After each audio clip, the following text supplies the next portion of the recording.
And we are live. Hello there, if anyone's watching. This is Shades, and excited about today's hangout. I've been wanting to do it for a long time.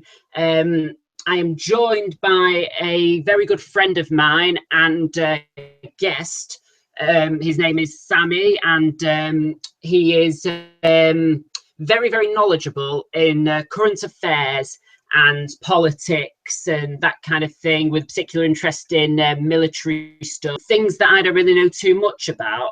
But we basically have this idea of trying to relate the Warhammer fantasy world to the modern world. And that sounds a bit crazy, but the Warhammer fantasy world is an incredibly rich, detailed world with hundreds of novels written that encompass politics, religion, military, all sorts of things. And they are written by human beings. So they explore, to a very extreme degree, the human psyche. So I wanted to bring Sammy on because he knows a lot more than me about these kind of things in the real world, and we can try and put the two together. Sammy, would you like to introduce yourself?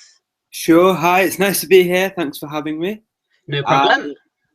I'm a new YouTuber, actually. I've started my own channel. I've been running Facebook and Twitter platforms for a while to help broadcast and publicize a lot of the articles that have been at the priorities of my attention.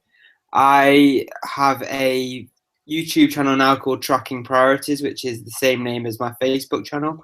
And yes, today I'm here really just to, as Alex says, just try and demonstrate or to explore to see whether or not there is any convergence between the real life events, characters, divisions, incidents, and the ones portrayed in the very rich text of the Warhammer fantasy world, which I am a bit of a beginner with at this stage.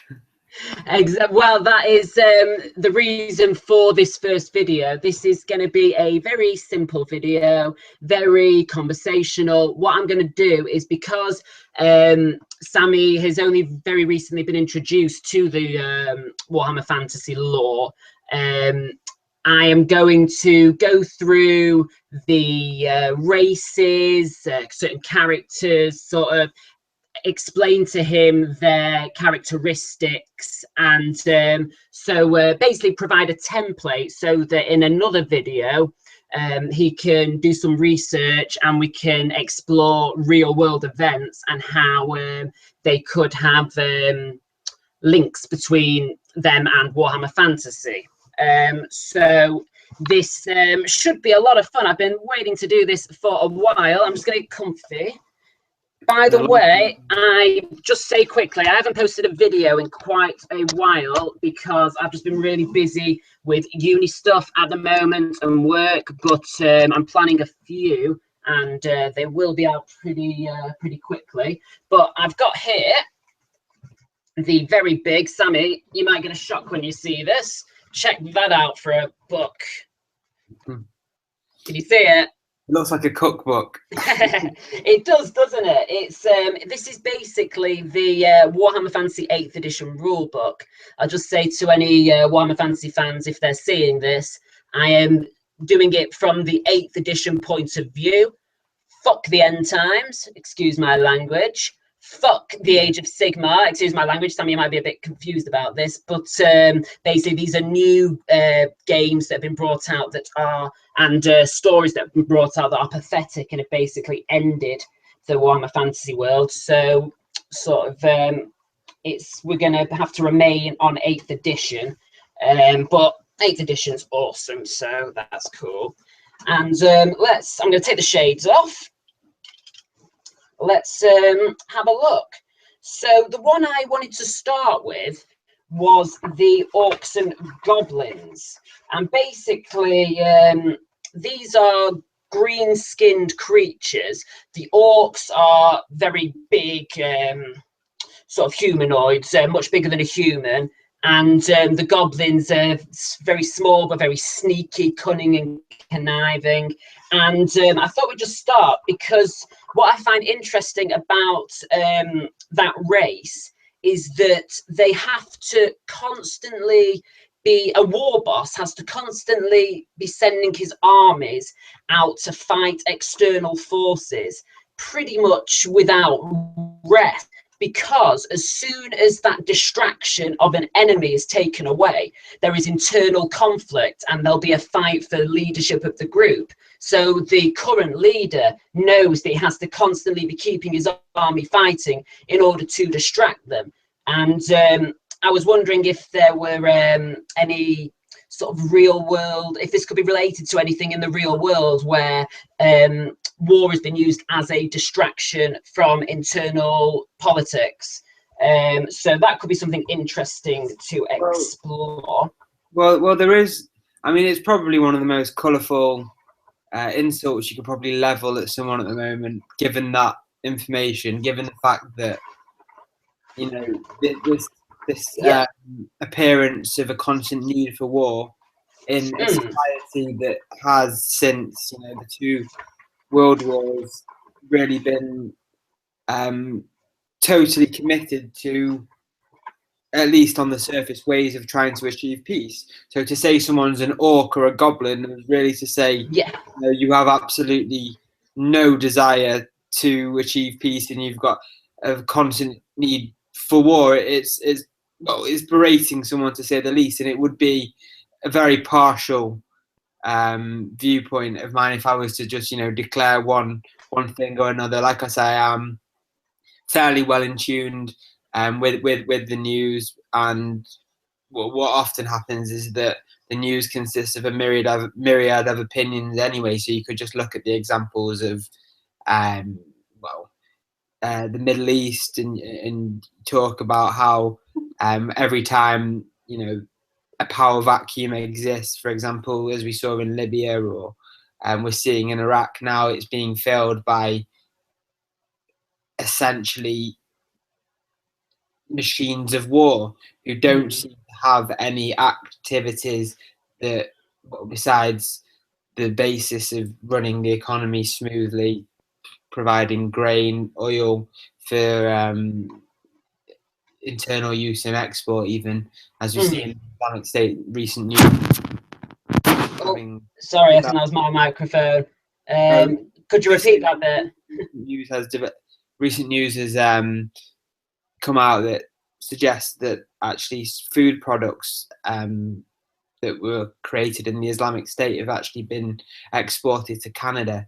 These sort of industries are at the center of, you know, often the same allegation is leveled against the big multinational companies, that they are only interested in profit, and it doesn't really matter if everyone's fighting over food and water as long as the big bosses are making their money. The same could be leveled at the arms industry. Now, to actually level that is very different to actually substantiating that. So, you know, the best thing to say about this is that really it's quite an interesting tool to analyze current politics next to the Warhammer world, because it would be to say you don't want to be like this. Not to say that, you know, people are definitely like this, but if there are tendencies that would suggest similarities, then because of the gift of creative literature, we can really sort of fathom that quite quickly, and hopefully, you know, see the wood through the trees as well. I mean, what I was thinking when I first read this was, and maybe you could shed a bit more light on it, you tend to see, and I'm a novice when it comes to sort of Middle Eastern politics, but I get a sense, well, you know, when you see on the news, you know, these Middle Eastern countries that have, it seems, a very poor quality of life for their citizens. You see them living in camps, there's not enough food, there's not enough water, yet they are at war. And I often wonder, is the idea of the great enemy, used as a method to distract people from their squalid lives and try and basically stop them revolting against the people in power who are living in their big houses away from the muck and grime, because their heads are constantly filled with the idea of that they are fighting an enemy, and there's no room for them to think, hang on a second, my life shouldn't be like this. I should be fighting the people in charge. Do you think that happens at all? I think you're onto something. I don't think people are like orcs in the sense that, I mean, if you look at the situations wherein this sort of division of wealth was apparent. For example, I'll keep mentioning it, but Libya, you saw the difference between the vast palaces of Benghazi that Gaddafi used to reside in, and the joblessness of Tripoli. And exactly, that's the kind of situation I mean. But they weren't fooled. That it wasn't there wasn't a common enemy per se. There was for whatever propaganda that the government forces, and the same probably is ongoing throughout, not just the Middle East, but especially in a lot of these radicalized zones. You're looking at Horn of Africa. You're looking at, I mean, even the word radicalized is a perceptual word, because they might just as easily say that we're radicalized by decadence, and I think centers. Yeah, I think there needs to be some respect for what we don't understand about the other cultures, and I do believe that squalid lifestyle is a cause of animosity, violence, rage, these feelings of desperation, and looking to put the next meal on the table with no real clear means of how to do so. But would you not think that in terms of propaganda, that it is quite a useful tactic, that these feelings of desperation that cause anger and frustration and rage, that they are placed on the enemy out there rather on the leaders in here? Yeah, I think that's commonplace. I think, I mean, the one that I'm thinking of most commonly is the situation in Gaza now, and this is something which I've followed quite intently, and what you see really is a story of sort of admittedly disjointed investment, disjointed attention for what is often very difficult circumstances emerging from out of conflict zones, and what you see is, rather than the investment going into money is coming in, but rather than the investment going into things like schools, better facilities, and sanitation, precisely, that you're seeing these things go into weapons and armories, and I don't know whether that was a bit unclear. It's going into weapons, armories, in Gaza, tunnels as well. Because there is this ingrained desire to, it comes from a political feeling of rightfulness that is religious in some sense, and is also sort of historical, cultural, traditional. Be that as it may, I still think that it's up to leaders and communities alike to focus on prioritizing their needs before they start sort of being international really with their claims. So yeah, I mean, the way I sort of tend to look at it now is that, I mean, take the situation with Israel, and that area of land has been fought over for so long, and you have two groups of people that both believe that is their rightful promised land. However, I think the only way you can really judge a country is on how well it protects and treats its population. So, before you start talking about going a call to arms to try and take back what you believe is yours, the number one priority should be, are your citizens faring well? Do they have good medical care? Do they have good sanitation? Are they living in nice houses? And I think with Israel, it's got first world amenities. It's got a fantastic healthcare system. It's got incredible technology and all that kind of thing. And that's how you've got to judge a country. It is looking after its people well.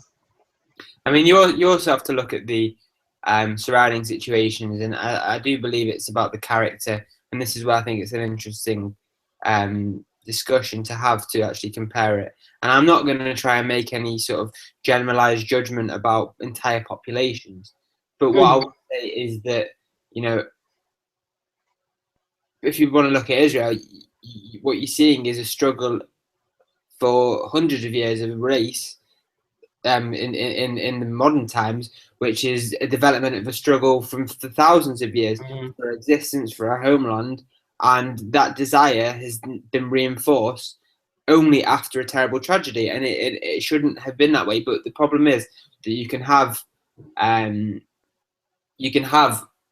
great desires and great intentions to your population, but in terms of managing the resources of the world, it is a matter of engineering, it is a matter of technology, it's a matter of innovation, and that requires putting aside historical impacts for priority considerations.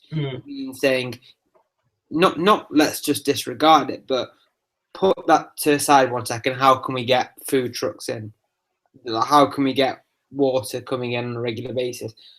How can we bring people up in an education system that's fair and open to the world? And without that, I think what you're looking at isn't a situation that is every country on a par, and you say, yeah, Israel has a right to exist, so why can't Palestine?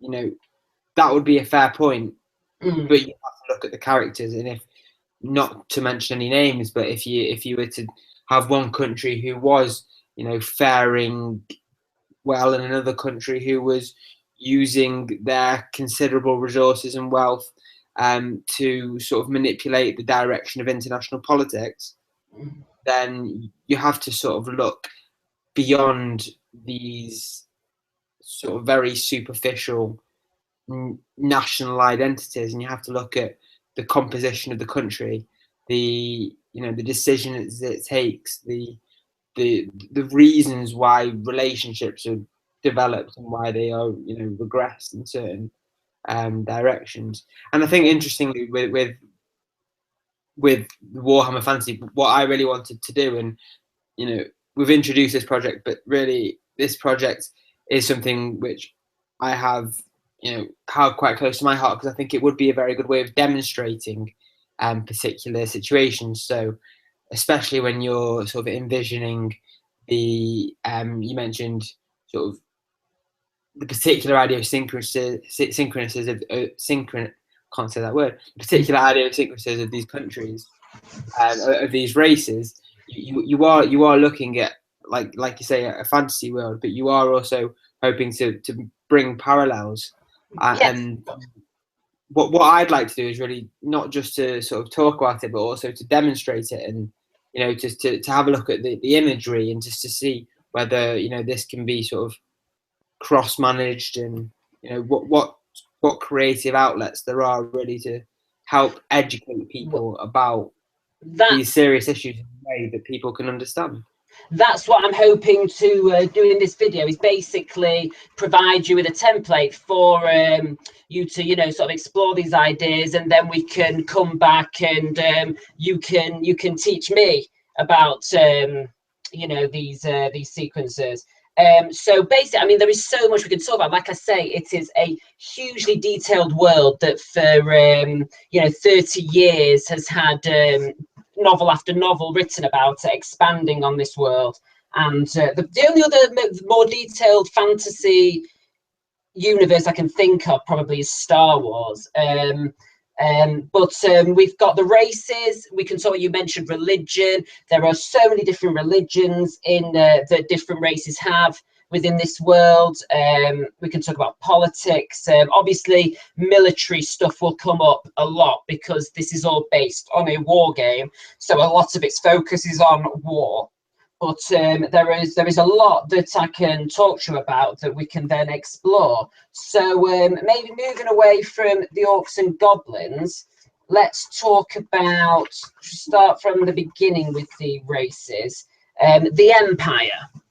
So the Empire is in it's in quite a unique position politically. The Empire is basically you have lots of different city-states, if you like, that are each ruled by a what is called an elector count, because the way the emperor is chosen is through an electoral monarchy. So you have lots of different states, and each time the emperor is chosen, each one has a vote. The leader of the cult of Sigma, which is the major religion, like sort of the equivalent of the Pope, if you like, he gets 2 votes, and there's they all vote for a new emperor. So you've got these the Empire, and it's probably the most well written about area of the Warhammer world. It's the main sort of human settlement, and it's in a unique position because the emperor, the current emperor, is a gentleman called Karl Franz, and he's sort of written about as a political genius. And he's basically, I don't know if you watched my video about Warhammer Ancient History, but I was talking about how there was a huge battle between the High Elves and the Dwarfs, and they really have a lot of animosity towards each other. However, he has managed to join these 2 groups together, and while they don't like each other, he's been able to arrange a situation where they will fight together for the common good, because the High Elves, the Dwarves, and the Empire are seen as, in a very simple sense, the good guys. And I was wondering as well, what we could maybe explore is, are there any sort of, can that be related to the real world political geniuses that have been able to bring together enemies in order to fight for a good common purpose? Well, I don't think in the real world it's necessarily as clear cut as that. I think there have been examples where various forces have put aside differences to target a common enemy. It's happening currently, although not in the same direct way, and also contrastingly, there would be a lot of doubt if you was to call those masterminds political geniuses, Right. because for example, if you looked at the end of the Cold War in Afghanistan after Soviet forces were pulling out, Yes. the Americans were, and British actually, were backing very spirited anti-Soviet warrior, as the Independent, I believe, described Osama bin Laden, who as everyone knows, turned out to be one of the most yeah, he wasn't the nicest man in the world. On the Western world entirely. So Mm. I think if you're looking at current situations, for example, there is perceived cooperation. So both Russia, America, and Iraq, and in fact, it's actually a state of warring factions in these countries now. You've got Russia, as I say, you've got the Iraqi army, you've got the Syrian government forces, you've got the FSA, which is a Free Syrian Army, who are rebels who are rebels to the Syrian government, but are also rebels. Well, they're also not allied to ISIS. So in Syria, the dynamics is actually multilateral. So what you've got is you've got common enemies who are being targeted, but as a result of all this complexity, and I don't know, the details of the Warhammer example, but if he was a political genius, then he's masterminding it better than the current,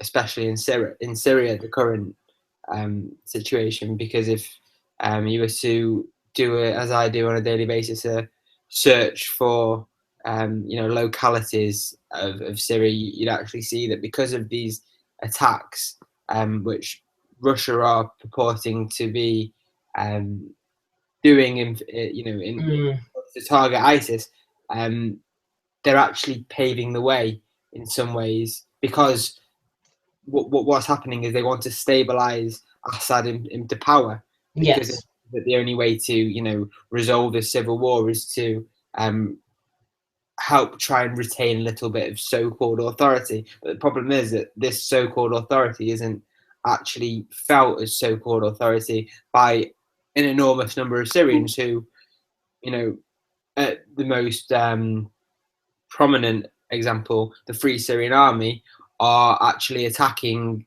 Assad's regime, and as a result, Russia are also attacking the Free Syrian Army.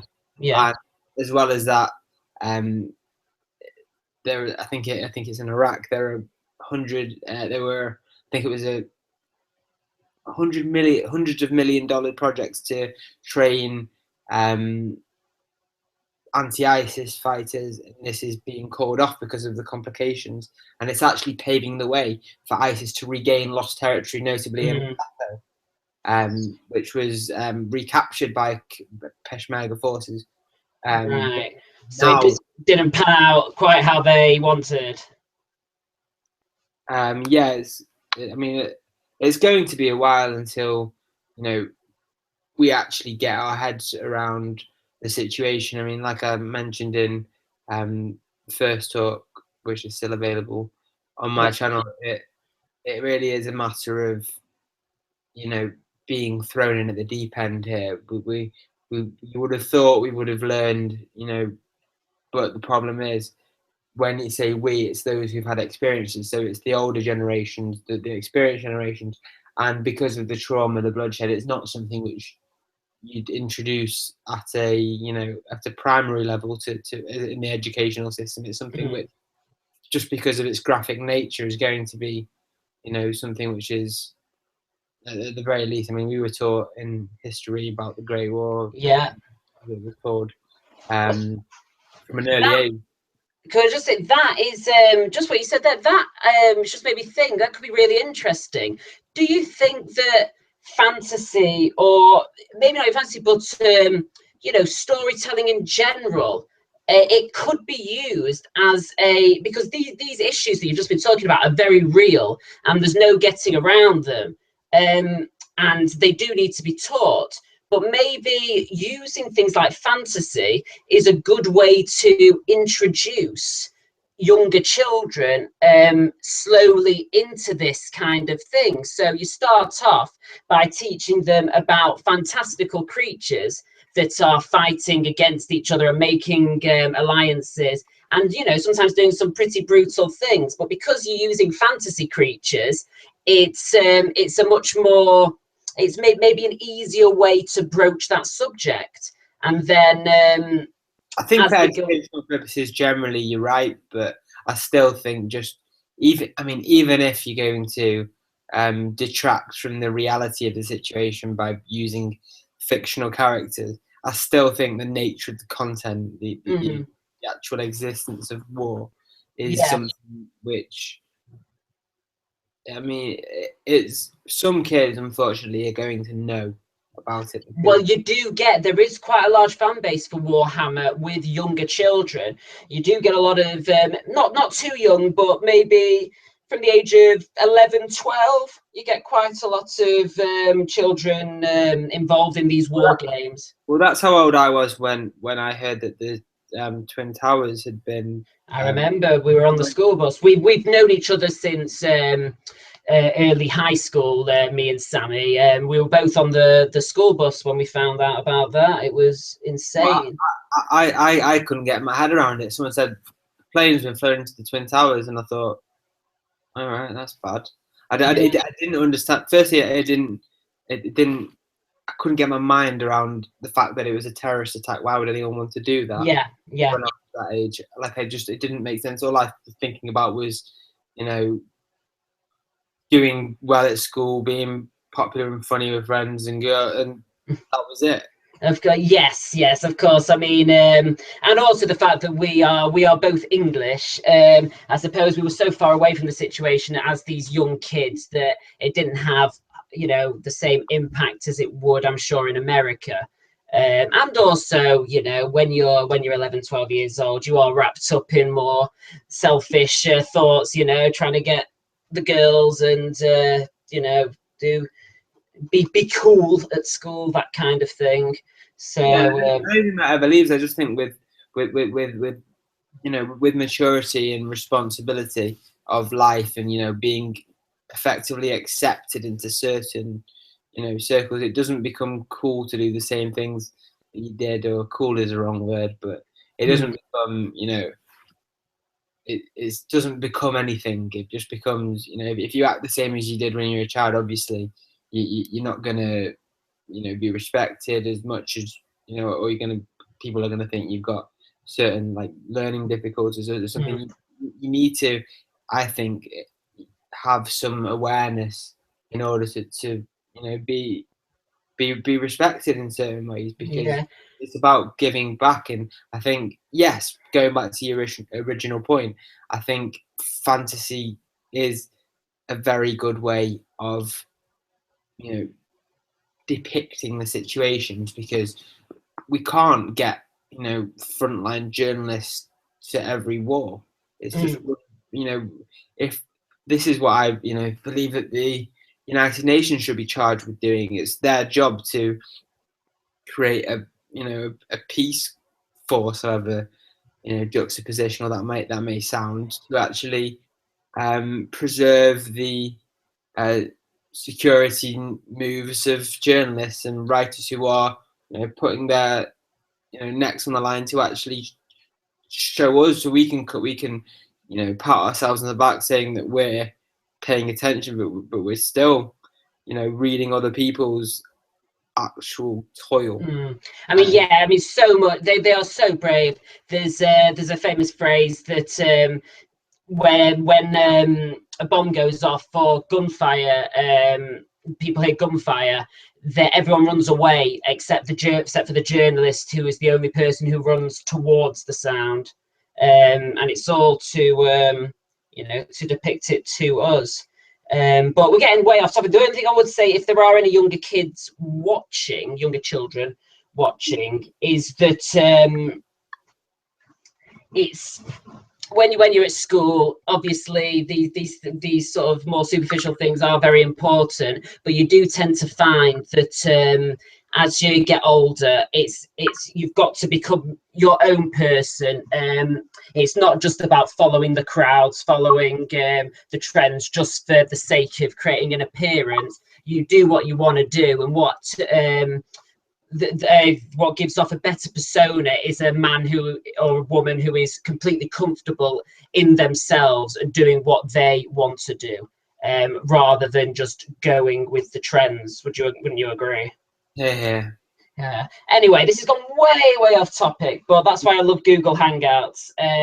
So you've got the Empire there, and Karl Franz, the Emperor.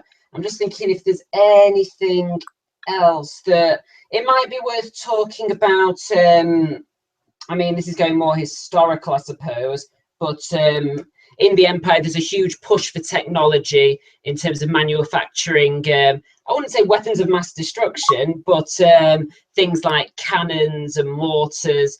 And there's a thing called a Hellblaster rocket gun or something like that, which fires all these rockets. And they're very forward thinking. They like to experiment creating these war machines, whereas the dwarfs, who are they're known, in the Tolkien-esque sense, they are known to be great engineers and probably the best manufacturers of things like weapons and armor and machineries of war. They're far more conservative in the way they go about it. Everything has to be tested 1,000 times. It's very difficult to present new ideas, whereas the Empire is incredibly forward thinking and is always experimenting. However, because of that, a lot of the time things can go wrong and become dangerous to the people involved, whether that be on the battlefield or in the workshop. And it could be interesting to explore that dynamic in the real world between maybe a country that is constantly experimenting and trying to come up with new ideas and new ways of doing things. However, in doing that, putting themselves at more risk compared to a country that's a bit more conservative in its thinking. Would you say there's anything to that?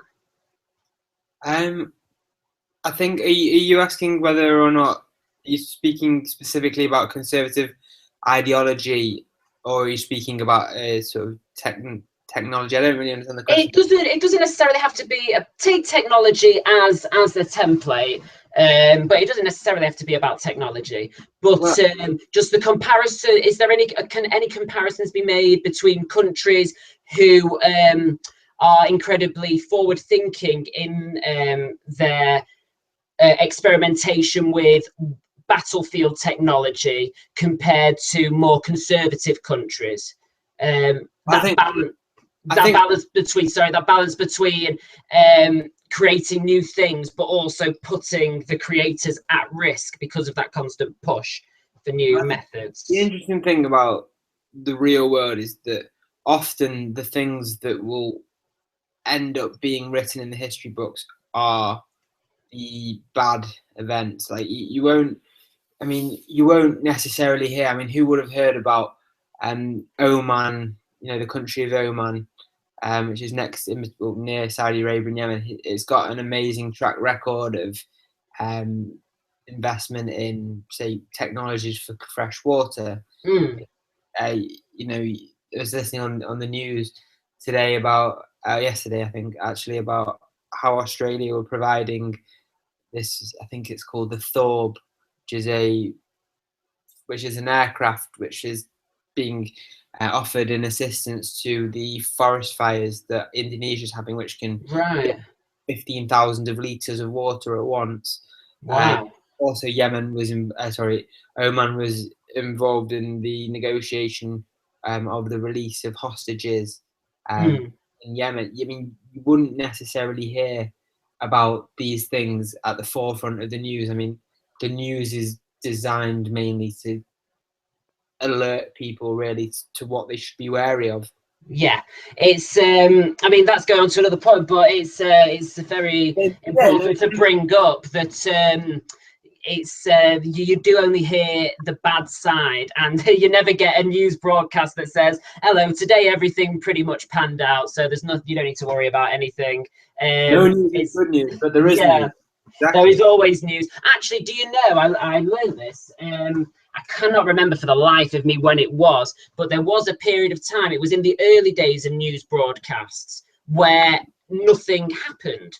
And it was literally a news broadcast where the broadcaster said, there is no news today, here's a piece of music. And they just played music because they believed there was no news. It was just when this technology of broadcasting was developing, but they had no news. It was the one day where there was no news. Well, that's it. But I think going back to your original question, which was, are there certain, well, I think, yes, in answer to your certain question, there are differences between countries who are using technology to, progress the strength of their various military fleets compared to countries who are using their technology for civil matters. And I think that it would be a very good endeavour for those involved in the business of diplomacy and world peace to actually help publicise that. However, I do believe that, more pressingly, you shouldn't necessarily think that it's that simple because of the history, the geopolitics, and it might be more. Well, firstly, if you're looking at Saudi Arabia, which is making a lot of headlines at the moment, yes, it has developed its arms industry quite emphatically, and Britain has been criticised for its relationship with Saudi Arabia, especially in light of planned execution of a young man who was arrested when he was 17 for anti-government protesting, as well as the allegation, which was never actually proved, that he was in firearms. He's due to be executed. And there's a few cases. There was a documentary on the other day about a man who, again, anti-government stuff, and he was sentenced to 10 years and I think 10,000 lashes. And there's a lot of crimes against humanity going on there, I would say. Well, it's commonplace, and yet a representative for Saudi Arabia has been invited onto the UN Security Council. So it really did make you question the institutions which are designed to preserve peace. And once that very institution is questioned, then you're back to a situation of ultra realism, that is to say, in the context of international security, which is opposed to liberalism, which is effectively the belief that peace is attainable. Realism is a belief that war is inevitable. It's a constant consequence of human nature. And I think obviously it's historical, and it comes down to individuals. Well, that is really interesting because there is definitely Warhammer. There is definitely a running theme that that deals with the glories of war. Even the good guys, they tend to be warrior cultures, and they see almost a beauty in battle, in the skill that it takes, and in the heroism that's involved, and standing up and fighting for what you believe in.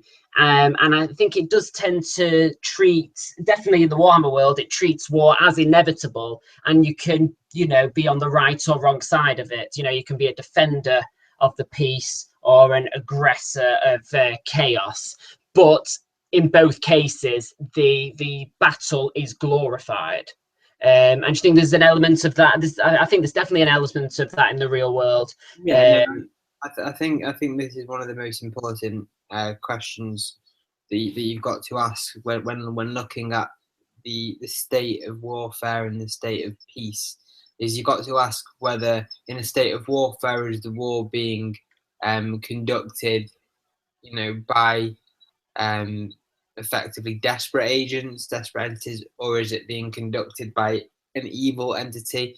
And as a consequence, are there any heroes? Are there any genuine warriors for peace? In which case, you'd have to say, if someone's charging at a school or innocent any civilian, if someone's got an intention to harm, then yes, it's perfectly legitimate to apprehend that person, and if needs be, with considerable force. And the legality of how far we can use that force, that differs. But if someone was, even if it was illegal, if someone was pointing a gun at someone innocent, and you had a gun in your hand, do you care about the legality, or would you just care about shoot and care?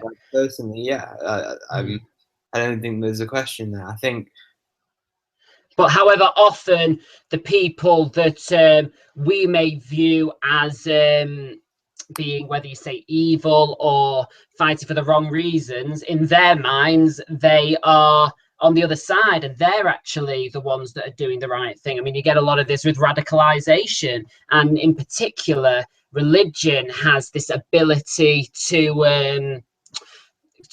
I don't know, create, I don't know of any other force that can make someone do such crazy, horrible things, but believe they are doing the right thing. Well, I think. I mean, I think there is, and I don't think it's just confined to religion, but I think there is a tendency of certain people in the grand scheme of human interpersonal relationships where there is advantage at stake for someone to say, if I genuinely believe I'm right and we're both competing for the same thing, then I'm going to try and win that.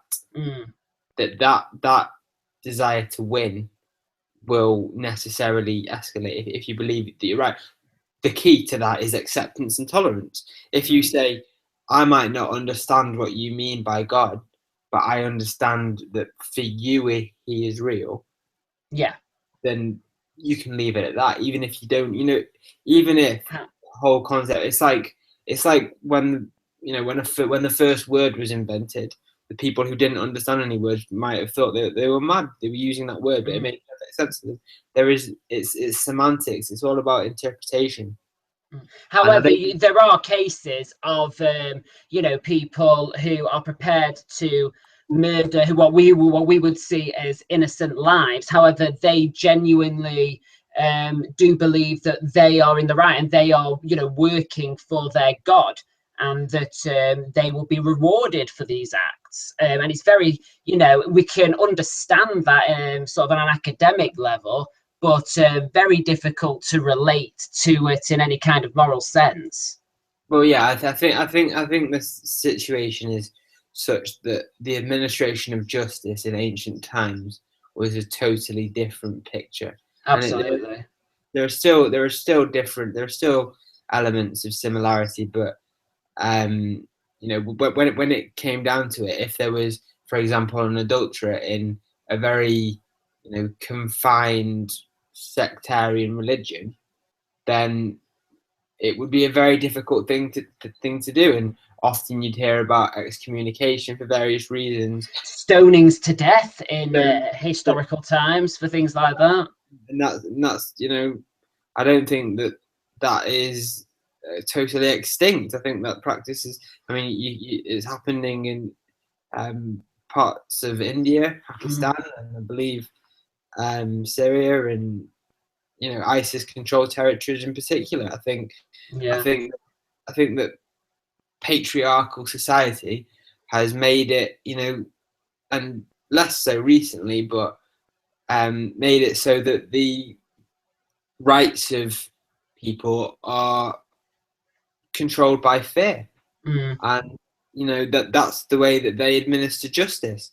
And we may think it's totally unjust, and I believe that passionately. And if I could, I would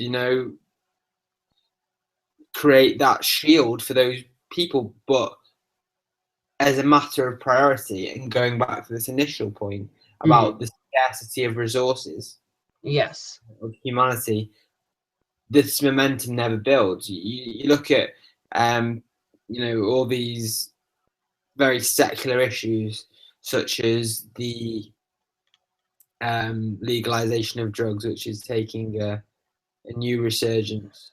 And this is just an e-cig, nothing else involved.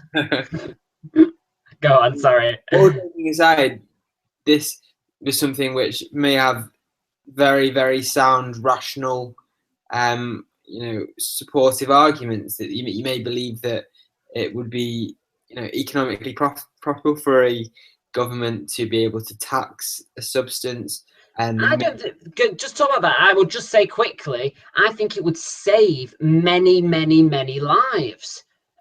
Whether it's eradicating the crime around it, or most people tend to die from the stuff that they are cut with. I mean, I know we're going way off topic, but I think it's more than that. I think it would save a huge amount of lives to legalize them. I'm gonna bring it back to the initial point, but the reason I mention it is because for whatever arguments that are created in favor of it, it's not been trialed before, and the experience of people who have perceived people on drugs has been such that it may have then led them to, it has bodily effects that make people insecure and therefore act irrationally and desperately. And that is why it's been put as a taboo for society, and that's understandable, and it might be true, but in the modern day, people are learning to find uses for these things, and in moderation, it's a different story. However, the reason I mention this is because you look at the differences in society and across the world, and back to the initial point about divisions and races of this Warhammer world, what you're looking at is the situation where even the what people would consider the liberal progressives of the Western world, even despite the momentum gathered for that, if you are caught dealing in these substances in somewhere like Indonesia, then you're going to be executed. Yeah. Nothing that you can do to stop that. I would just say, I mean, I know this is off topic, and I'll bring it back because I've got quite a few questions for you, but I would just argue that you said it hasn't been tried before. I would say it has been tried before. I mean, you look at, I mean, take alcohol. You look at the situation with abolition in America when alcohol was made illegal, and it created the huge mafia gangs. It pretty much built Vegas. People were creating, you get the phrases gut rot alcohol and blind drunk, because these were actual things that were occurring, because this was something that people wanted to partake in, but it was made unavailable to them, and the ways around that were incredibly dangerous. And I think that is quite a good case study for what happens when you ban something that people want to do. And I have no doubt that if alcohol was discovered now, it would be a Class A drug. But you try to take that drug that is very, very damaging away from people, and the consequences were horrific. Yeah, the problem is that not everything is the same, and just because it was, not, I mean, in moderation is one thing, but you look at people's behaviors on anything, and I agree, and behavior and causation is an entirely uncertain picture, because the only thing you've got is perception, and the only thing you've got is, besides that, is declaration. So whether you've got a declaration, and whether you perceive that declaration to be a valid statement, it's going to influence how you form a conclusion about that particular subject. But we are going extremely off topic. Yeah. Before I move away from the Empire, there were two questions or 2 points I wanted to make, just that maybe you wanted to explore. The first one was going back to I was talking about the creation of mechanized weapons, and maybe explore, like I say, the Empire is very forward thinking with it. However, that has caused a lot of troubles, new experiments going wrong, and with catastrophic effects for all the people involved. And maybe you could relate that to particularly now with nuclear weapons and stuff, this sort of fine line between developing sort of bigger, and I hate to say, better weapons, and the danger that places on your own people. Would you? I mean, I think since the Cold War, I think that the arms race is really something that was kind of, in my mind at least, settled in one main way. However, you do hear story, there are countries that are believed to be developing or trying to develop these weapons, and there's a lot of fear about the consequences if that happened. Well, yeah, I mean, the consensus was after the Cold War was that the Cold War remained a Cold War because of mutually assured destruction. Now, that is to look at the world through a very myopic lens, because essentially all that does is say there's only 2 forces in the world. Well, in those times it was America and Russia, but I guess now it would extend to all those with nuclear weapons. But the reality is that there are, that is not an entirely thorough template for looking at the conflicts of certain worlds. And what you would have is a situation where, pacifists are saying, on the one hand, the arms industry is responsible for fueling conflict because you have weapons, you're going to use them. However, on the No, other not necessarily. I wouldn't agree with that. that's what the pacifists, that's, pacifists would say, that the Yeah. arms industry are, entirely devoted to, effectively progressing their quarterly growth reports through selling more weapons, and it doesn't really matter about the integrity of the suppliers as long as the means to pay for it. And I think it's a very pertinent example, and what I would like to see is the arms industry using the technology to develop sort of cyber security, as opposed to have the infrastructure of deterrent, which really yes, it's the same psychological idea that you're having from that you're seeing from the Cold War, but what you are having is you're having an extension of that, and you're having the updating of that through all these new technologies. I think that's really interesting.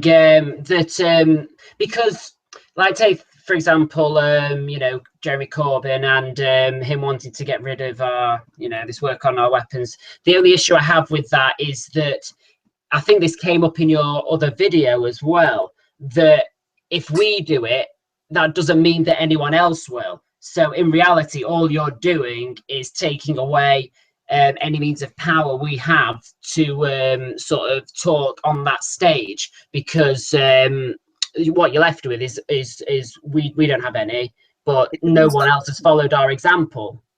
However, it's interesting that you say, I mean, what came to mind was the Star Wars idea in the Cold War, and what Israel has, I don't know if it has a name, but where, this technology is being used in a very defensive way, that you can use this incredible technology. But the primary focus is to protect your citizens rather than to attack your enemies. And if this isn't the key point really, because this is the idea, but as a society we are very, very confused, and we can't seem to fathom out. We're better in this country recently, but if you look at the situation in France over the past year, even you look at the attacks on Charlie Hebdo magazine in Paris, if you look at the attack in the supermarket in Paris, and if you look at the attempted attack that was thwarted by the American off-duty Marines on the train recently, these were all suspects that were known to the French security forces. And if you're looking at just in the news today, that I was reading the Sun actually, because it was there, and there was why not? That's the only reason. Go to page 3. Yes, and beyond. However, there was an incident discussing a former inmate of Guantanamo who was awarded £1 million in sort of reparations because it was believed to be wrongly accused, and he's since followed the direction a lot of former inmates of Guantanamo have gone back to committing terror offences. Such difficulty in security forces of actually not suspecting. It's very easy to suspect, but to prove, to have the legal case, to prove, to detain and to prevent. It's the mind. It's very difficult. The other thing before we go, because we've been on the Empire Pro, but this is what I love about Google Hangout, the way that you can just go off on these tangents and explore so many different ideas. But the other thing I wanted to bring up, which we touched upon slightly, is the idea, because this is very, very prevalent in Warhammer Fantasy, is forget, even say take off the table the idea of good and evil and or the right causes or the wrong causes, but the idea that there is a beauty, there is an art to warfare, and in particular the warrior, that he should be admired purely in terms of his skill and his mastery of the art of war. particularly when you're talking about handheld weapons and, sword masters. And, you remember these people were killing people. However, there is definitely this prevailing view that someone who is an absolute, it's almost seen as beautiful when and you get this in films like Lord of the Rings as well, when a character he's got his sword in hand and he's able to cut through 8, 9, 10 men and he's not being touched. And it's almost seen as that's almost seen as a beautiful thing. I've never liked those films. I remember when I was a kid, you obviously have some sympathy for the perceived sort of protagonist or hero who's, and everyone else is perceived as the bad guys protecting this, evil plan to blow up the world or something like that. And in that context, yes, it's daring. It's the idea of few against many, and remember I do HEMA as well, which is European martial arts, which is like exploring and sparring with medieval weapons. And there is definitely, I definitely have that view that there is a beauty to combat. See, I think whatever beauty there may be in the, pitting together of the strengths of training and the forging of weapons, the forging of weapons in itself, people making incredible weapons with managing to create great steels and whatever toil, skill, whatever difficulty has actually been going in, I think it's wasted, to be honest, because I don't think it is beautiful. I think because of the consequences of it, I just think you can't look at something as beautiful if it creates such a bad consequence. What about if it's a good one? Like, for example, take the battle, Thermopylae, famous one, but let's take it in a mythological sense, how it's been mythologized, where because they weren't really just 300 Spartans, they didn't go down like in the films, but the idea that these 300 great warriors who were experts in the art of war stood against an army of hundreds of thousands. Do you not see something beautiful in that?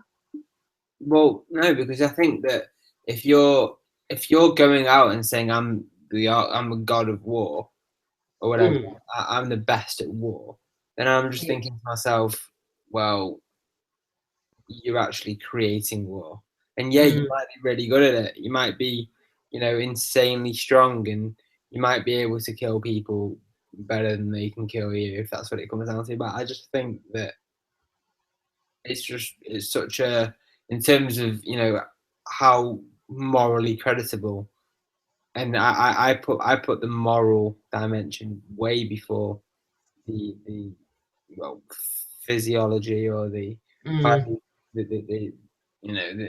can't even think of a word. The glory, and all it is glory, and I don't even think that's a good word for it, because I don't think there is any true glory in being. If the best thing that you can do, and if you put enough time into anything, you're going to be good at it. Of course, yeah. Putting enough time into anything means you've got to neglect everything else. If I spend my whole time becoming a master violinist, I'm going to be blinking good at the violin, but I would have totally ignored the situation every single if I was doing it in the room. I have great respect for expert musicians and artists and stuff.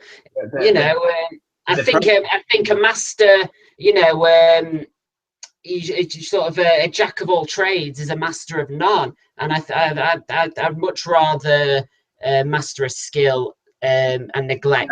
I think that's such an old saying. We're in an environment now where we've got the tools at our disposal to constantly learn. We can constantly learn, and to think that you can only either be a master of all trades and a master of one trade or a jack of all trades. I think that's quite arcane. I think that in today's society, and you just look at top people. I mean, I know people who've got 6, 7 degrees, and they are undeniably a master of many trades. Oh yes, of course. But that happened throughout history as well. I mean, you take the medieval knights and stuff, and these were nobles, so they were very well educated, very well read. They involved in politics and literature and art, as well as being combat trained. So I think the way I would see it is, yes, you can be involved in lots of different things, and that is very important. But there is still great importance in taking one thing to its nth degree. But I don't. I mean, when I chose the example of being massive analyst, I've got a lot of respect, and I think maybe that was a bad example because being a brilliant musician does kind of denote an emotive movement, which is actually, in a way akin to writing. In a way, yeah, so absolutely. maybe that was a bad example. But what I'm trying to say is, it's important for me at least to be assured when I'm meeting someone, and it might not be the most important thing in the world. I'm not saying if I'm going to go into hot sweats and panic myself into shivering mess if this doesn't happen, but I find it more comforting when I find out what someone's been doing with their time, what they've been doing, and if I find out that what they've been doing with their time is simply fighting, however good they may be, it doesn't fill me with feelings of admiration and beauty. I might have a respect. I think it's simplifying it. I mean, like I say, they're not. It's not just fighting. They are masters of combat. However, like I say, they were the noble class. A lot of knights, and they had lots of interest in lots of other areas. And it wouldn't, certainly in peacetime, they would be able to converse with you about many different things. It wasn't that they just fought. That's, for me, that's the more interesting part of the story. The discussion of peacetime. For me, if we are going to try and achieve peace, then discussion of peacetime is, and even if peace is unrealistic, as a lot of sentiment would have for it to believe, we are essentially top of the food chain, and what that means, we have to exercise dominance over a limited pool. I think that is built into us. There is a human instinct for dominance. But I think one of the reasons, especially in certain historical periods, that a lot of these myths were written like this, and a lot of real life cases where this philosophy held sway of the beauty in combat, was because life was tough anyway. There wasn't any medical treatments, and most people died at a young age anyway. So it was all about, I mean, it goes back to the ancient Greeks with Achilles, wanting to, he would rather die and be remembered for, he would rather go to Troy and die there, but he would be remembered forever, rather than if he stayed in Greece and he would, have a family and kids that remembered him, but then his name would be forgotten. However, you've got to remember that the people in this time, and for long afterwards, they had very low life expectancy anyway. So people were dying at these ages either way. So I suppose they believed that it was better to go having done something heroic and something, like sort of, something in combat, if you like, to die in your bed of an illness at 30 years old. But that's why I think these Greek tragedies are so timeless, because they do preserve that ancient culture. They do preserve that sense of, reality in that period. And it's also, the preservation goes to, as a testimony to the advancements of modern society, because fortunately it's not as black and white. It's not fight and be the greatest warrior ever, or die at an early age frail and ashamed. There are so many other pathways that we can choose in today's society, and I think one of the limits of Warhammer Fantasy, yeah, very limited understanding, is that it does seem to be a war game. Yeah, but I mean, would you not say? I mean, that's I'm agreeing with what you're saying, and it's we live in a very lucky time in the Western world in 2015. But do you not then have, just looking at it purely as sort of artistic expression, as you know, whether it's literature about great heroes or films about you know, great knights and stuff, looking at it as purely as that art form, do you not see beauty in it, just as an imagination, not as a sort of as a making a point on reality?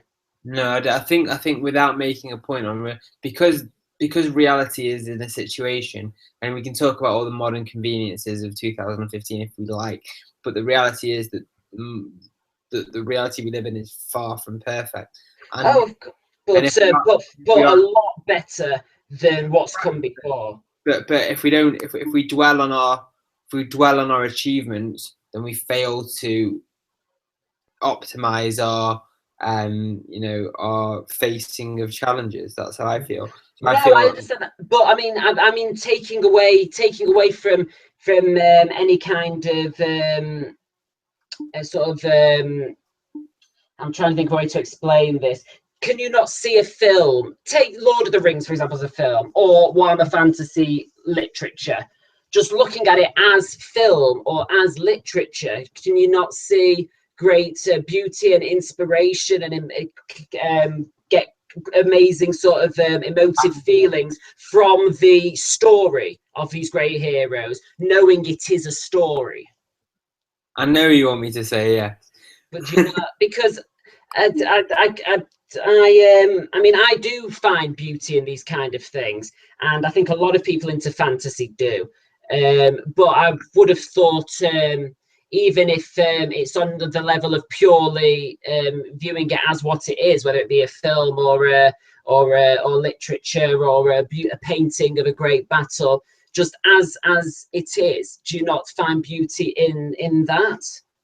I think for what it is, it's a great story of um, a fantasy world that's got many um, richly drawn characters, as I say, as many divisions, many sort of very minute details that shows the Incredibly detailed.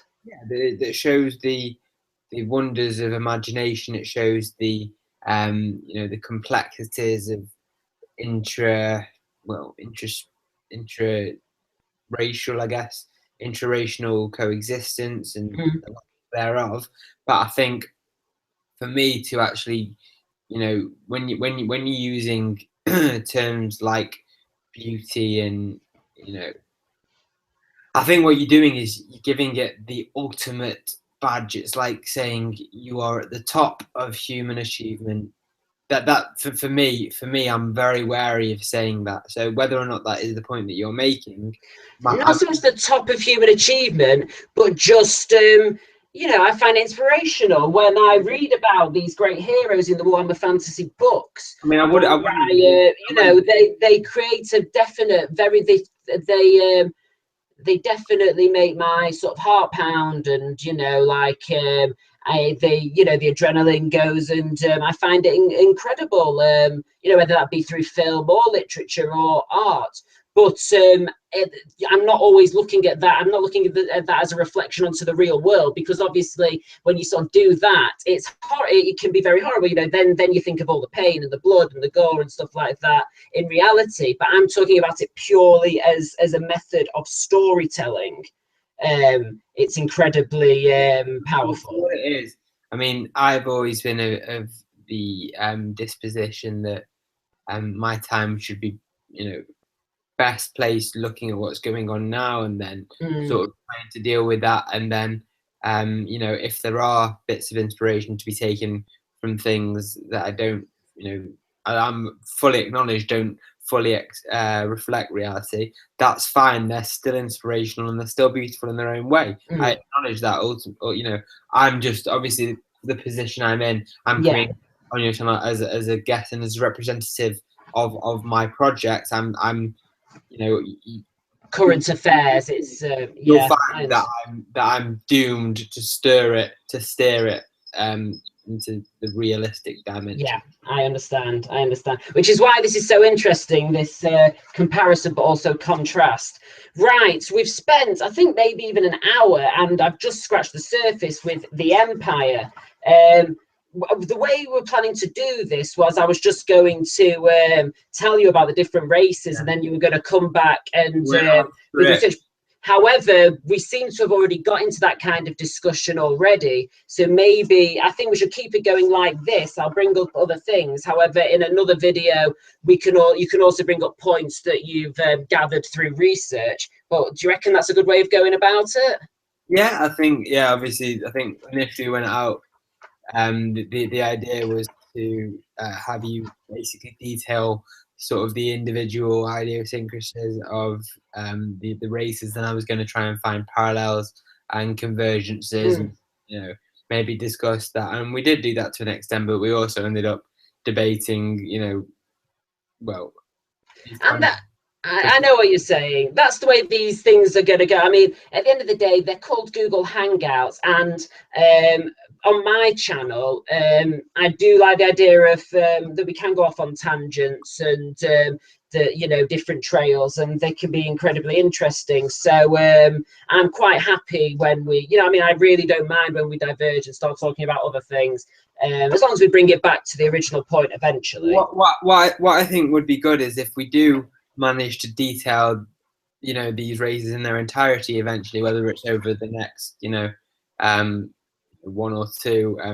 I think, yeah, build it up over a few videos, because there is a lot to talk about. Proceedingly, we can then go and sort of delve into a bit of these eventualities which would demonstrate that. So let's say, for example, you've discussed quite well, first primarily discussed the orcs and the goblins, and you were discussing how they were constantly for battle. Now, presumably, although I'm not well versed in this, there is an example that you could bring to the forefront, which would demonstrate that from a particular battle, and that would be either richly drawn literally in the literature, or possibly even depicted, portrayed, drawn out, using the artistic skills of fans or authors. I'm not, There are a few battles. I mean, the one that springs to mind initially, the sort of battle that everyone who's into Warhammer Fantasy will have heard of, is there's a great battle called I mean, there's been a few by this name, but the main Battle of Blackfire Pass, which was a battle from history when Sigmar, who was the founder of the empire that we've just been talking about, and who is probably probably the greatest hero from ages past in the game, has just joined together the different tribes of men into sort of a proto-empire in order to protect their lands from a huge orc invasion that outnumbers them by colossal amounts. However, they, a bit like Thermopylae, corner them in this little pass called Blackfire Pass, and eventually are victorious. But there are plenty of battles illustrated that involve orcs and goblins. I would have to do a bit of research to maybe find something that covers the concept of the constant need for expansion and look for examples of sort of that kind of thing. But I mean, I just mean even if we have, like, the picture, I think it would be good to sort of compound our well, the education that we're trying to give, just to sort of, obviously what we're looking at is, we've discussed very briefly, the arguments, and I've actually been quite contrarian to your sort of, I don't want to say glamorization, because you're not glamorizing it, but your, your I guess your praise for the warrior, for the good warrior. So I think despite me being quite contrary to that initially in certain ways philosophically, I do accept the concept of the good warrior is one that's still worthy in today's society. So this opens it up for these battle scenes to be compared, and sort of, this is what I'm thinking really. Obviously, I've discussed it from a political point of view. I've discussed it from a philosophical point of view, but from an actual, militaristic point of view, we've not gone into any of these things at all. This necessarily bode particularly well in terms of my confidence for smooth succession of what would be allied forces, what would be peaceful forces. So do you want me to talk about Blackfire passive because I mean we touched on lots of goblins, but this video is mainly I've mainly been talking about the Empire, which is the main human faction. But I mean Blackfire Pass does involve the Empire when it very first got on its feet against a massive Orc and Goblin force. So if you want me to describe the battle and how it sort of came about in this video or in a future video, because it is such a large topic, I'm sure that that battle is one of many. And it's one that's noted, but there are a huge amount of battles. Stick to the structure of introducing all the races first, and then once that's all done, then we can start going into the procession of particular battles, how that relates, because obviously we've still not fully done the cross-referencing between the fantasy characters and the real characters. Once that's done, only then once the characters are introduced and we're fully aware of exactly who's going to I agree. Okay, so let's should we do one more, because I've got to be up well early, so should we do one more race and then continue in another video? So the one I wanted to particularly do today, I'm just going to find it in here. Let's go evil, and something that I think is pretty unique to Warhammer Fantasy, because things like orcs and goblins and elves and dwarfs, they're quite standard in fantasy literature. I mean, a lot of it started with like the Viking sagas and things like that. But Tolkien brought a lot of the sort of typical fantasy characters. However, there is a race called the Skaven that are these walking rats. They're sort of a hybrid between humans and rats. They're humanoid rats. They walk on two legs, but they've got rat bodies, and they're very they have all the sort of attributes that we give to rats. We think rats are sneaky and sort of disgusting creatures, or some people do. And they've got those characteristics, but I'm just trying to find them in this book. I wanted to talk about, this is basically, where are they? This is basically a race that the morals are out the window, or the morals in the way that we view them are out the window. When talking about battle, it's all about the individual Skaven, no matter where he falls on the social ladder, wants to climb to the top, and is prepared to sacrifice any other Skaven to do so. So whether that goes from the very from the very personal one Skaven to another, he's got stab him in the back, and then take the position, to war bosses in Skaven society that are prepared to throw hundreds of thousands, if not millions, of Skaven into certain death in order to achieve victory. And I was wondering if maybe you could talk about some examples. I mean, obviously this is a very extreme case, but I presume there are examples in real life culture of people that had these kind of ideas where all they cared about was getting to the top, and they were prepared to sacrifice any number of people to do so. Well, it sounds like that Scottish play to me, but I mean, I think it would be very the Scottish play, yeah. I think it would be very scathing to call someone a Skaven.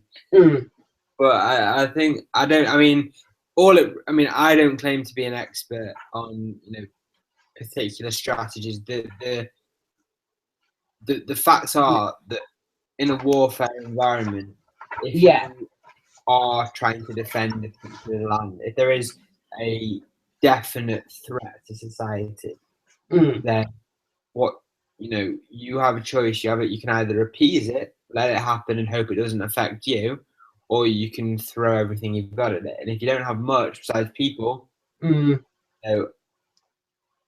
mean, take this. You just maybe have a thought then of this. This is quite a sick concept, but if you saw someone was had a gun and they were going to shoot a member of your family, and the only thing you could do about it, well, there was another person there, a stranger that's just an innocent stranger. Would you throw that stranger in front of the bullet in order to save someone that is close to you, or would you let the shot go off? Yeah, I was asked this question in philosophy, and this was the one that I used to always struggle with. It was similar sort of example where it was saying if you had to push one guy in front of the train to save two girls or something, would you do it? And Yeah. the answer is always stop asking this question. Why are you asking this question?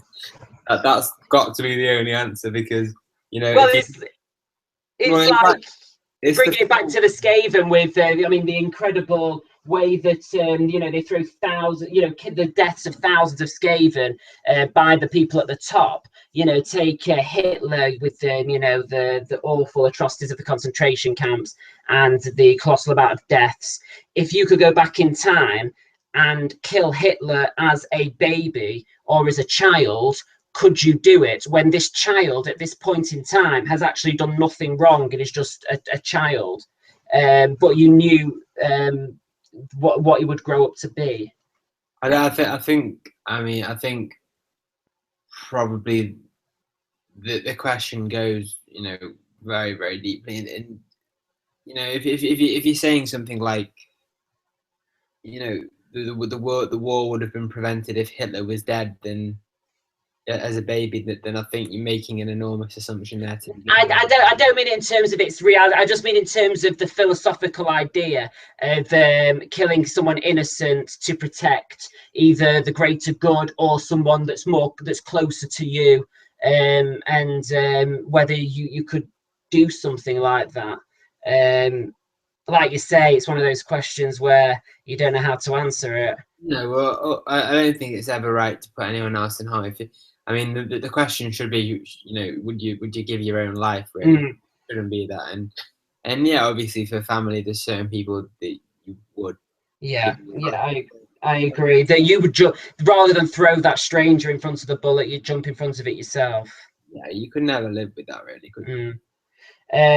But talking of the Skaven, it'd be interesting whether now or in a future video, there are any examples, either in history or what's going on in places today, where a huge amount of people are, of the lower orders, if you like, are sacrificed by the people in charge in order to achieve.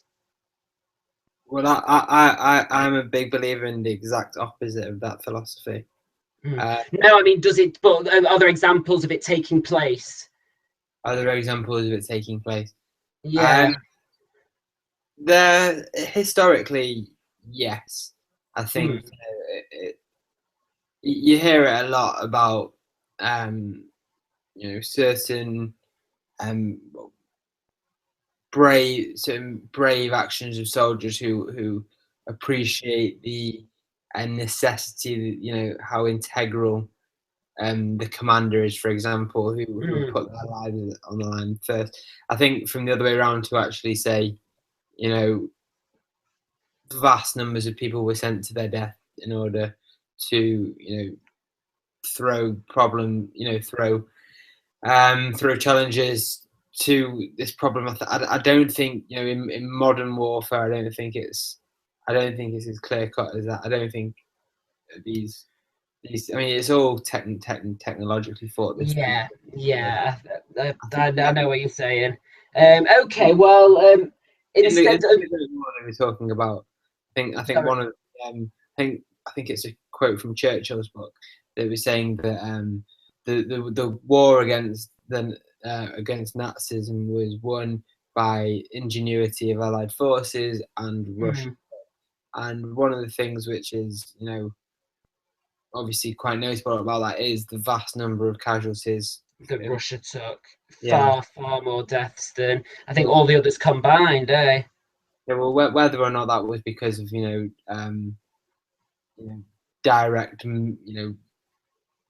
corrupt military leadership, or whether it was just something particular to Russian spirit, or I think a combination of both, but there was definitely an aspect of that Russia had this incredibly large population where literally the commanders would throw just endless tides of men, sometimes armed with far inferior weaponry that were just thrown at the enemy. That they were fully aware that the casualties were going to be horrific, but that eventually they would overwhelm the enemy. And that's exactly, not exactly, but if you take that concept to its most extreme, that is a skaven. I am prepared to throw as many of these lower people, or what I consider lower people, at the enemy, because eventually I will overcome it.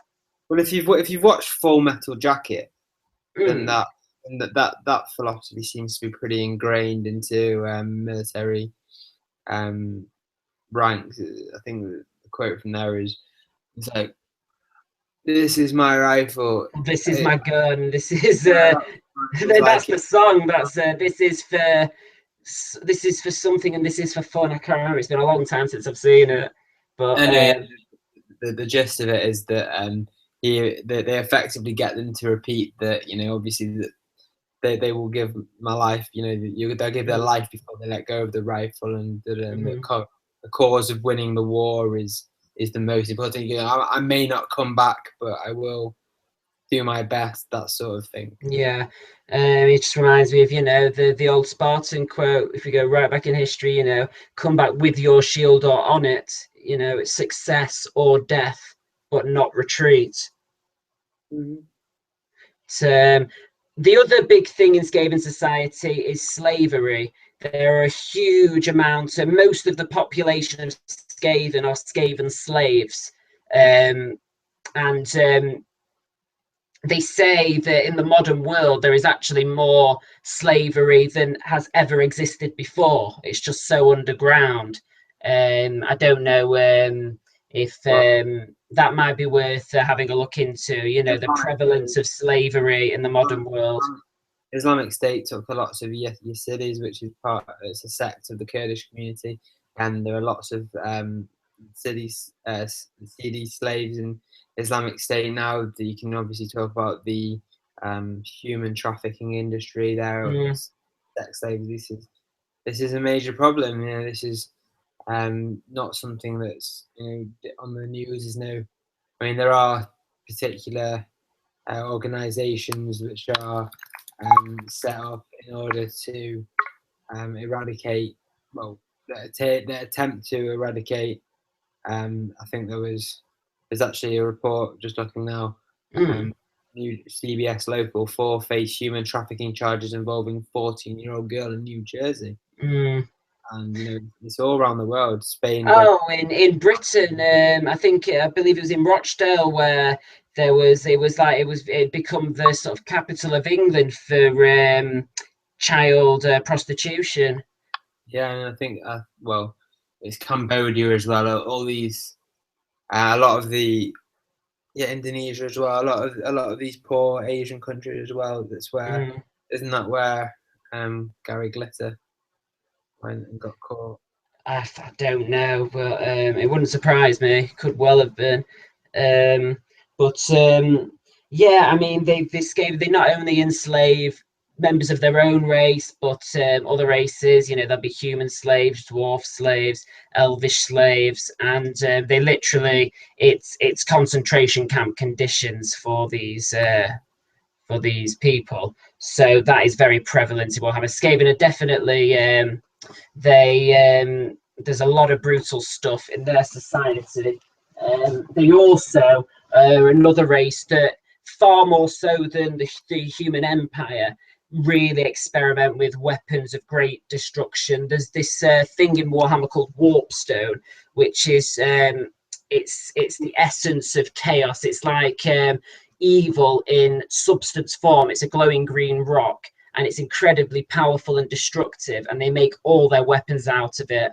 It's the closest equivalent to nuclear power in the Warhammer story, and it's the Skaven in particular that are always experimenting with ways to make new weapons of mass destruction. However, they they test them on slaves. They get the slaves to do all the dangerous parts in the construction. It's a very, very brutal society. And even for the people on top, you think, oh, the disgusting skaven on top that are putting them through this, they're just as likely to get killed. There's huge amounts of backstabbing, and everyone's always watching their back. Do you know what I mean? It's just the society where it's taken that that backstabbing, oppression culture to its zenith. Very, very interesting to read about, but probably the most disgusting society to live in out of the whole Warhammer world. If you actually pictured yourself living there, that would be the worst, I think. Well, I think there are parallels, obviously to making, the culture of slavery, the culture of, subordination, the culture of, torture and reprisal for any attempt to unsettle the ranks. I think Islamic State again springs to mind as one of the most serious perpetrators of this, but also a lot of the so-called nation states are guilty of this. Times such as, well, I mean, you just have to look at the example of the young man who's going to be arrested, headed in Saudi Arabia. We're talking about everything that he's been proven of being guilty for. And this is referenced by a Guardian article only, so obviously this is subject for investigation. But do you not think that religion? I mean, when you talk about these things, do you not think that religion has a huge, price to pay? It's a huge perpetrator of these kind of things that can make people act in this way, or do you think it would happen anyway? I think you need to look at religion not as the cause, but as an effect, because religion came out of society. Remember that. It did, but it also was created at a Bronze Age time when life was far, far more harsh than it is today. And when you see these things going on, it feels barbaric and sort of ancient, because for all the advancements of society, do you remember that not everyone has all the modern conveniences? So for some people, society is very much the same as it was. It is, but what about all the people, say in England, that are going over to Islamic State and being radicalized, and told that they are doing the right thing, they will be rewarded if when they die, and that this is what their God wants them to do, and this is how their God wants them to act. I think this is a very serious problem. I don't think it's a vast number of people. I think it's a significant number of people, but I don't think it's, I don't think the majority of Muslims are getting brainwashed into. No, of course not. Because I think a good reason why is because of Western education. And Western, whether that be in schools or that be presented through media outlets or just the general way that Western society works, it's been a huge help in limiting that number. However, I think it does show, the results of what can happen if you take these Bronze Age texts too literally. That might sound a bit sort of controversial, but if I'm being honest, that's what does scare me. It's extremism in any religion. I'm not just talking about any one religion, but extremists in any of the I'd say monotheistic religions, because they're the ones I know about. It's very, very scary to me. Yeah, I think there's a lot. I mean, this is a separate topic, and it is. I know we've gone well off topic, but we're going to do a debate on justice, society, and religion. So this is probably a best bit saved for that one. Yeah, we could we could save these topics once we've collated all these resources and yeah. obviously we don't want to discuss the text when we've not got the text in front of us. It doesn't really pay to discuss the text without direct references to quotes No, anyway. you're dead right. And yeah, like you say, we are going to be doing a debate on how to create justice in modern society, and whether religion is a help or a hindrance. So we'll save it for that. That will be coming up at some point. Is there anything else to tell you about the Skaven? Because then we should wrap up this part of the video, I think, because I've got to be up at 6:30 tomorrow morning. But we'll do another video soon, and talk about a few more races. And if you want to come back on any of the points we've made on this video when you've done any other kind of research, you're welcome to, of course. But are you ready? I would think it's quite good to try and transcribe some of it so that we can go back and sort of pick out individually. Sometimes it's quite hard to remember the vast number of supporting statements that would actually help to really reinforce the points that we're trying to make. Maybe I don't know how this has come across to everyone else, but maybe it appeared a little bit too disparate and going off topic. We didn't really stick to it. I know what you're saying, but I think when we find out it is such a big, what I've realised from doing this first video is it's such a huge topic, and when it's very interesting exploring it, but it brings about so many different ideas that it's going to take far more than one video to talk about it. And the tangents, whereas they have gone off topic, I think we've talked about some pretty important stuff, but maybe in the next one try to limit it a little bit. However, another thing that's just come up, just if I'm looking at this with the Skaven, is the idea of what was it? How can I explain this? They experiment on their own. This is going in a completely different area. They experiment on their own kind, and experiment on ways to not necessarily torture them, but improve them, if you like, in a much more barbaric way. I mean, I'm talking in terms of cutting bits of their body off and replacing them with more effective battle parts, if you like. But it does raise an interesting point of this idea of designing people, and it goes into the whole idea of technology, the way it's expanding so much, so everything's happening so fast in the modern world.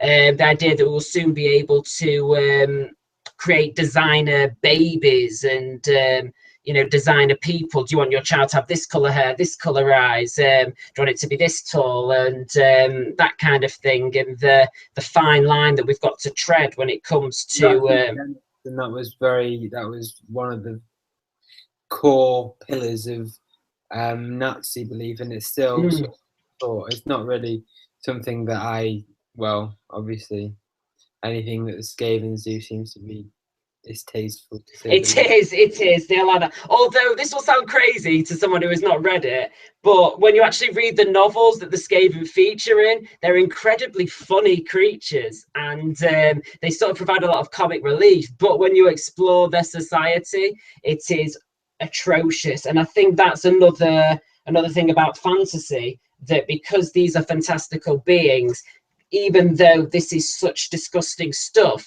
you can almost look at it lightheartedly because they're little rat men. Do you know what I mean? Like it doesn't straight away relate it to humankind. It keeps it quite separate from the real world in that sense. I think from the next debate, before we start, I'll have a look and I'll try and sort of whether or not it's going to be in the next debate, which we probably should be doing, to really discuss the rest of the race and see if I think to actually then focus in on a particular race and to actually paint that picture more more demonstrably, so that we can not only understand it for ourselves, but so that those that are watching can Of course, I'll just explain to the people watching this that we decided to do this video very quickly. We decided to do it a few hours before we started, and it was just as an introduction, just to get a bit of practice in discussing this, because it's never really been done before, sort of relating Warhammer to the real world. However, in the next video, we're obviously going to go away and do a lot more research, come up with case studies